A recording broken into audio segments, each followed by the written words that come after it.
यार दोस्तों, आशा करता हूँ आप सभी लोग एकदम मस्त मज़े में होंगे। आज हम कॉन्स्टिट्यूशन की जो तीसरी क्लास है वो अपन पढ़ने वाले हैं। तीसरी क्लास के अंदर क्या कुछ होने वाला है ना। इससे पहले अपन खूब सारी चीज़ें पढ़ चुके हैं। दो क्लासेस के अंदर अपन ने लगभग इतना सिलेबस यहाँ तक कवर कर चुके थे। पहली बैठक देख चुके थे, दूसरी बैठक देख ली थी और तीसरी बैठक भी अपन यहाँ तक देख चुके थे कि नियम समिति है ना। नियम समिति के बारे में मैंने आपको बताया था कि 1+15 सदस्य थे जो कि निर्विरोध निर्वाचित हुए थे, है ना। और उसके अंदर एक अध्यक्ष थे। अध्यक्ष कौन थे? डॉक्टर राजेंद्र प्रसाद। और उसके अंदर एकमात्र महिला कौन सी थी? दुर्गाबाई देशमुख। यहाँ तक अपन क्या कर चुके थे? पढ़ चुके थे। अब देखते हैं नेक्स्ट क्या होता है। देखो, स्टार्टिंग से डेट हमेशा याद रखना। 9 दिसंबर 1946, उसका 10 दिसंबर 1946, उसका 11 दिसंबर 1946, है ना। अब बात हो रही है 13 दिसंबर की। 13 दिसंबर 1946 की बात हो रही है। 13 दिसंबर को क्या है, पंडित नेहरू जी एक उद्देश्य प्रस्ताव रखते हैं। क्या होता है, क्या उद्देश्य प्रस्ताव? उन्होंने बोला कि ये हमारा उद्देश्य है संविधान बनाने के लिए कि हम इनको ये न्याय देंगे, हम लोगों के लिए ये काम करेंगे, ऐसे काम करेंगे, इस प्रकार से काम करेंगे। मतलब जो मसौदा होता है ना एक प्रकार का, जिसे अपन आज के टाइम पे प्रस्तावना बोल सकते हैं। हमारे संविधान की प्रस्तावना क्या है, या अपन बोले तो अगर किसी को मेल लिखते हैं तो अपन सब्जेक्ट लिखते हैं ना, बस वो सब्जेक्ट। या अपन ने छोटे होते थे तब जरूरी काम की अर्जी लिखा करते थे, है ना, तो ऊपर ऊपर विषय लिखा करते थे। तो समझ लो ये विषय था कि हम करना क्या चाह रहे हैं, ये उद्देश्य प्रस्ताव था। पंडित जवाहरलाल नेहरू ने उद्देश्य प्रस्ताव रखा। उसके अंदर क्या है, इसको उस टाइम पे माना नहीं गया। क्यों नहीं माना गया? क्योंकि मैंने आपको शायद पिछली क्लासेस के अंदर बताया गया था कि मुस्लिम लीग ने क्या किया था, इसका बहिष्कार कर रखा था। अब तक किसने कर रखा था? मुस्लिम लीग ने इसका बहिष्कार कर चुके थे अब तक। ये बोल रहे थे कि भाई साहब हम लोग तो नहीं आएंगे आपकी बैठक में। तब M.R. जैकर और अंबेडकर साहब ने कहा कि देखो सीधी सी बात है, जब तक वो लोग नहीं आ जाते तब तक अपन उद्देश्य प्रस्ताव पारित नहीं कर सकते हैं। क्योंकि एक बार अगर वो लोग नहीं आए और अपन ने इस प्रकार से कोई भी उद्देश्य प्रस्ताव पारित कर दिया तो हो सकता है कि कोई समस्या आ जाए बाद में। ये बोलेंगे हमारे से तो पूछा ही नहीं इन्होंने, क्या उद्देश्य बनाया क्या नहीं बनाया, तो ऐसे बेकाम के कीड़े होंगे। तो इससे अच्छा अपन क्या करते हैं, एक बार इसको नहीं करते हैं। उसके बाद 22 जुलाई 1947 को राष्ट्रीय ध्वज को अपने को स्वीकार किया गया था, जिसे हम तिरंगा दिवस के रूप में जानते हैं। ठीक है, यहाँ तक आपको चीज़ें डेट ये मैंने ऐसी बीच में लिख दिया, थोड़ा सा याद रहे, क्योंकि कई बार क्वेश्चन पूछ लिया जाता है कि राष्ट्रीय ध्वज को कब अपनाया गया था, तो 22 जुलाई को। ऐसे याद रखना। इस चक्कर के अंदर कितनी तितलियाँ होती है? 24। तो कर देना कि 2 को जला दिया। ठीक है, 2 को जला दिया, बाकी कितनी बची? 22। या ऐसे याद करना है 22 को जला दिया। ठीक है, तो 22 जुलाई, इस प्रकार से याद कर लेना कुछ भी। अब देखो टाइम आता है 15 अगस्त 1947 का। बहुत बड़ी घटनाएं होती है उस टाइम पे, हमारा देश आज़ाद होता है। उसके बाद है अंबेडकर साहब क्या बनते हैं? प्रथम विधि मंत्री बनते हैं। क्या बनते हैं? प्रथम विधि मंत्री बनते हैं। इनके बारे में, अंबेडकर साहब के बारे में तो 2-3 चीज़ें आप लोगों को पहले पता होनी चाहिए, क्योंकि अंबेडकर का योगदान भी बहुत बार क्लासेस के अंदर पूछ लिया जाता है। इवन मैं बात करूँ सेकंड ग्रेड के पेपर में तो डायरेक्ट उनको दिया हुआ था कि अंबेडकर का योगदान लिखना है। तो अंबेडकर के योगदान से रिलेटेड 2-4 चीज़ें अपन भी यहाँ पढ़ लेते हैं, है ना। तो अंबेडकर साहब थे बंगाल के जयसुर कुलना से निर्वाचित हुए थे। सबसे पहले जैसे चुनाव था, मैंने आपको बताया था ना, 389 मेंबर थे, उनमें से किसी को निर्वाचन हुआ था, कुछ लोग मनोनीत होकर के आए थे। तो ये क्या, बंगाल की जगह थी जयसुर कुलना। वहाँ से इन्होंने क्या किया भाई साहब, चुनाव लड़ा और वहाँ से क्या हुए, निर्वाचित हो गए। निर्वाचित होने के बाद ये कहाँ पहुँच गए? अपने सीधे असेंबली में पहुँच गए, संविधान सभा में पहुँच गए। लेकिन जैसे ही पार्टीशन हुआ तो ये एरिया जो इनका गाँव था जहाँ से ये आ रहे थे, ये कहाँ पर चला गया? पाकिस्तान में। अब पाकिस्तान में एरिया चला गया तो ये वाली सीट वापस खाली होगी। उसके बाद इन्होंने क्या किया, ये भाई साहब खाली सीट करके अपने आराम से बैठे रहे, इधर उधर घूमते रहे कि अब क्या करें, है ना। तो उसके बाद क्या हुआ, जो B.N. राव थे, B.N. राव आप लोग बताओ कौन थे? अगर मेरी पुरानी क्लासेस ली हो तो आप लोग पता होगा, B.N. राव हमारे संवैधानिक सलाहकार थे। उन्होंने क्या किया था, अलग अलग देशों का दौरा करने लग गए कि हम देखेंगे कौन कौन से संविधान कैसे हैं, किस प्रकार से बनाए गए हैं, उनमें क्या क्या अच्छी चीज़ें हैं, सब हम क्या करेंगे, अडॉप्ट करेंगे। तो B.N. राव जब घूम रहे थे तो इंग्लैंड का एक व्यक्ति था, सर आइवर जेनिंग्स। कौन है? Sir Ivor Jennings. इनसे मुलाकात होती है। इनको बोलते हैं कि साहब हमारे को कोई टिप दो थोड़ी बहुत, है ना, कि किस प्रकार से हम अपना संविधान बनाएं, कुछ चीज़ें बताओ आप भी। तो सर आइवर जेनिंग्स बोलते हैं कि अरे यार तुम तो पागल हो रखे हो, जब तुम्हारे पास इतना विधि का जानकार बंदा बैठा है, डॉक्टर अंबेडकर बैठा है, तुम इधर उधर धक्के खा रहे हो। यार उस बंदे ने पता नहीं कितने देशों के संविधान तो उसको कंठस्थ याद है, और तुम उसको छोड़ करके तुम वो वही बात हुई कि गोद में छोरा गांव में ढिंडोरा कर रहे हो तुम लोग। तो B.N. राव को इन्होंने सलाह दी कि वैसा आप क्या करो, इनको वापस विधानसभा में लेकर के आओ, इनको खाली मत बैठा रहने दो। तो उसके बाद क्या हुआ कि अब चूंकि सीटें फिक्स थी, ऐसे सीटें फिक्स है, इनके अंदर आना पड़ेगा। तब क्या, उस टाइम पे जो अलग अलग प्रांत हुआ करते थे वहाँ पे प्रधानमंत्री हुआ करते थे। क्या हुआ करते थे? प्रधानमंत्री। तो ये बॉम्बे जगह थी। बॉम्बे के प्रधानमंत्री उस टाइम पे B.G. खेर। कौन थे? B.G. खेर।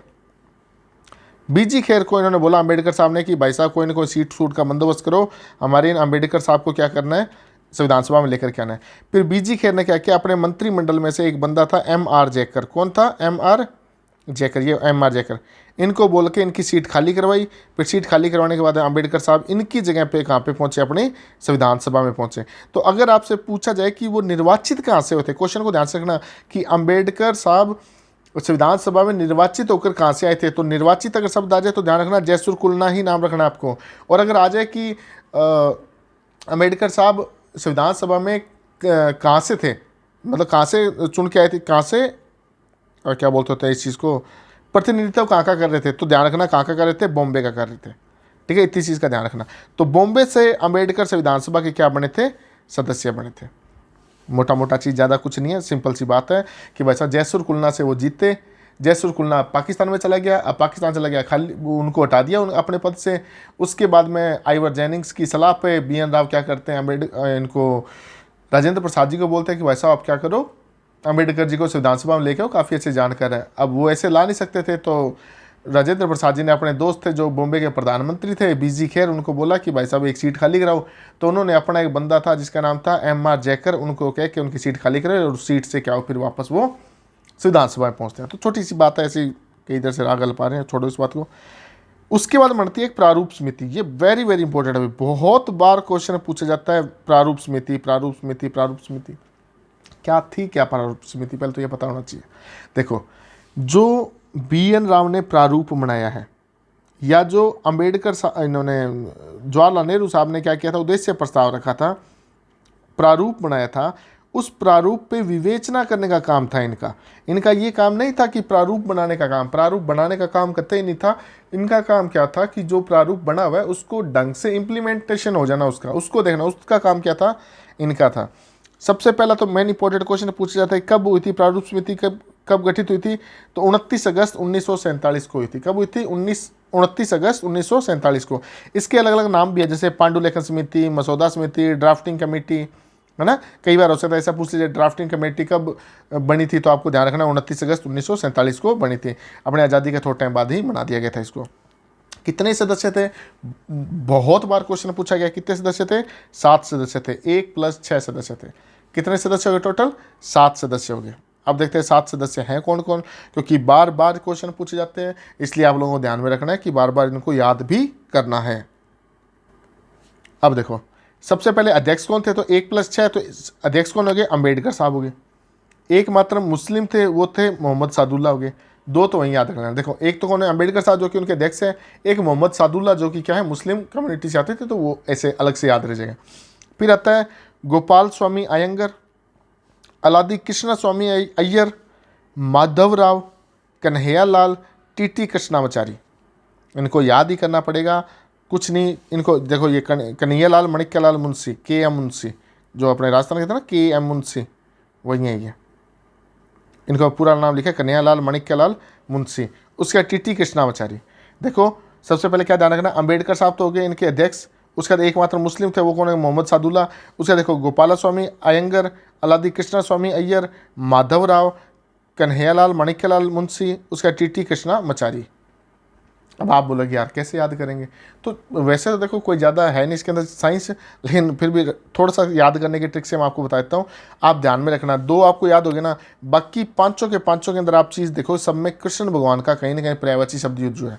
देखो, गोपाला स्वामी आ गया, आपको पता लग जाए गोपाल से कृष्ण बन रहा है, ठीक है। यहाँ पे पूरा ही नाम है कृष्णा। यहाँ पे माधव राव आ गया, तो माधव कृष्ण का ये दूसरा नाम है। कन्हैया लाल, इसलिए मैंने इसको पूरा लिखा है। वैसे मैं KM मुंशी भी लिख सकता था, कन्हैया लाल माणिक्यलाल मुंशी इसलिए लिखा है ताकि कन्हैया से आपको याद आ जाए। और कृष्णामाचारी, देखो अब हो जाएगा ना याद, 6 की 6 आप ये क्या बोलते थे, 5 की 5 आपको आराम से याद हो जाएंगे। गोपाल, कृष्ण, माधवराव, कन्हैया और कृष्णामाचारी। 2-2 3-3 बार बोलोगे आपको याद हो जाएगा, टेंशन मत लेना। हाँ, ये 2 मैंने नाम लिखे हैं, DP खेतान और BL मित्तल। वैसे तो बहुत डीप में चला जाएगी ये चीज़, लेकिन फिर भी आप थोड़ा सा ध्यान में रख लेना, क्या पता आप कभी माड़ी किस्मत पूछ ले। देखो, संविधान सभा के अंदर टीटी कृष्णामाचारी नहीं थे, इस सॉरी प्रारूप समिति जब गठन हुआ था, टीटी कृष्णामाचारी वहाँ पे नहीं थे, माधवराव उस टाइम पे नहीं थे। उस टाइम पे इनकी जगह पे कौन थे? डीपी खेतान साहब और बीएल मित्तल साहब। उसके बाद बीएल मित्तल साहब की क्या हो जाती है? डेथ हो जाती है। और डेथ होने के बाद में किसको लिया जाता है? माधवराव को। और डीपी खेतान साहब क्या कर देते हैं? यहाँ से इस्तीफा दे देते हैं। उसके बाद कौन आ जाते हैं इनकी जगह पे? टीटी कृष्णामाचारी।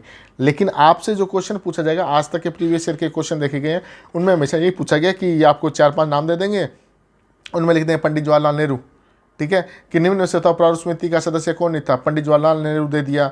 वैसे ज़्यादातर देते हैं डॉक्टर राजेंद्र प्रसाद का ही, क्योंकि लोग सोचते हैं यार प्रारूप समिति है, प्रारूप बनाने का काम करती है, डॉक्टर राजेंद्र प्रसाद तो पक्का ही होंगे, है ना। तो ध्यान रखना है, डॉक्टर राजेंद्र प्रसाद नहीं थे। कौन कौन थे? सबसे पहली बात अपने अम्बेडकर साहब थे, फिर मोहम्मद सादुल्ला थे। उसके बाद एक गोपाल से याद कर लेना, कृष्ण से याद कर लेना, माधव से याद कर लेना, कन्हैया से याद कर लेना और कृष्णामाचारी से याद कर लेना, ठीक है। तो इस प्रकार से इसको आपको पढ़ना है, थोड़ा सा याद करना, थोड़ी सी मेहनत का काम है, कुछ करो भाई। सामने बैठे हो तो बार बार बोल के करता। एक और कई बार क्वेश्चन पूछा जाता है, नहीं पूछा जाता ये आमतौर पे क्वेश्चन, मैं सही अगर कोट कर रहा हूँ तो इस चीज़ को, आमतौर पे ये क्वेश्चन नहीं पूछा जाता है। लेकिन अगर आप ईओआरओ की तैयारी कर रहे हो तो संविधान सभा उन्होंने कूट के दी हुई है उसके अंदर समझ गए। तो आप एक भी क्वेश्चन को थोड़ा सा भी इजी वे में नहीं लेकर के जा सकते, इसलिए मैं ये चीज़ भी आप लोगों को करवा रहा हूँ। देखो क्या चीज़ है, संविधान सभा में कुल महिलाएं कितनी थी, ये ध्यान रख लेना, कितनी है? 15। देखो संविधान सभा के अंदर, पहली सभा के अंदर कितने लोग आए थे, पहले सत्र के अंदर कितने लोग आए थे, कितने लोगों ने साइन किया था, ये सब क्वेश्चन आते हैं, तो आपको सारे पढ़ के जाने हैं। मैं यहाँ पे कोई ना बकवास चीज़ें जो होगी ना, मैं आपको पहले बता दूंगा कि हाँ ये नहीं पूछा जा सकता, ये पूछा जा सकता है ना। जैसे मैंने इसके बारे में बोल दिया था कि प्रारूप समिति, आप प्रीवियस ईयर के क्वेश्चन उठाए देखो, सबसे ज़्यादा अगर कोई क्वेश्चन पूछा गया है तो प्रारूप समिति से रिलेटेड ही क्वेश्चन पूछा गया है। देखो संविधान सभा में कुल महिलाएं, अब आपसे मान लो सिंपल से आप सारी चीज़ें पढ़ के चले गए, क्वेश्चन दे दिया कि निम्न में से कौन सी एक संविधान सभा की महिला नहीं थी, ये लो 4 ऑप्शन दे दिया। अब आप क्या करो? तुक्का मारोगे वहाँ पे? तो तुक्का मारो, उससे अच्छा है कि थोड़ी सी मेहनत कर लो, आराम से याद हो जाएगा। देखो सबसे पहले ध्यान रखना है, राजकुमारी अमृता कौर, राजकुमारी अमृता कौर, ये कौन थी? पहली कैबिनेट मिनिस्टर थी अपनी, इससे याद कर लेना। राजकुमारी है तो पहली कैबिनेट मिनिस्टर बना दी अपने इसको, ठीक है। उसके बाद सरोजनी नायडू, सारे लोग जानते हैं, पहली महिला राज्यपाल थी अपने, है ना, यूपी की थी। उसके बाद सुचेता कृपलानी, पहली सीएम बनी थी कोई महिला। देखो शुरुआत क्या हुआ, राजकुमारी अमृता कौर हो गया, ये क्या है? पहली कैबिनेट मिनिस्टर थी, सीधी मंत्री थी। उसके बाद सरोजनी नायडू, ये राज्यपाल बन गई। उसके बाद सुचेता कृपलानी पहली सीएम बन गई। विजय लक्ष्मी पंडित, इसको आप ऐसे याद कर लेना, अगर वैसे याद करो तो संयुक्त राष्ट्र महासभा की सदस्य थी, लेकिन इसको याद करना पंडित जवाहरलाल नेहरू की बहन थी ये, ठीक है, विजय लक्ष्मी पंडित। फिर आता है दक्षायनी वेलायुधन, ये क्या थी? SC/ST कम्युनिटी से बिलोंग करती थी, ये ध्यान रखना आपको। एनी मसेकर, ये भी केरल से आती थी और एकमात्र महिला थी जो कि देसी रियासतों से संबंधित थी।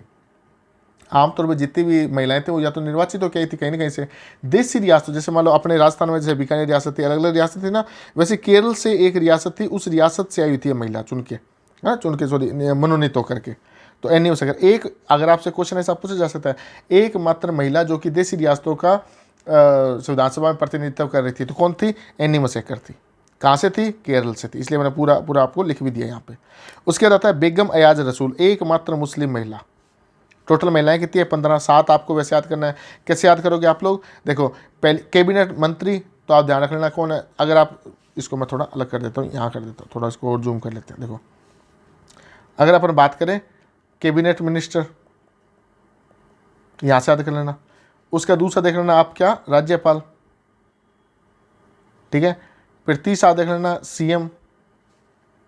फिर आप देख लेना विजय लक्ष्मी पंडित के बारे में कि पंडित नेहरू को याद कर लेना थोड़ा सा, ठीक है। फिर आप SC/ST को याद कर लेना। उसके बाद अगर अपन बात करें तो एकमात्र देसी रियासतों वाली एनी मसेकर। उसके बाद आप याद करना चाहो तो जो मुस्लिम, एकमात्र मुस्लिम महिला, ठीक है।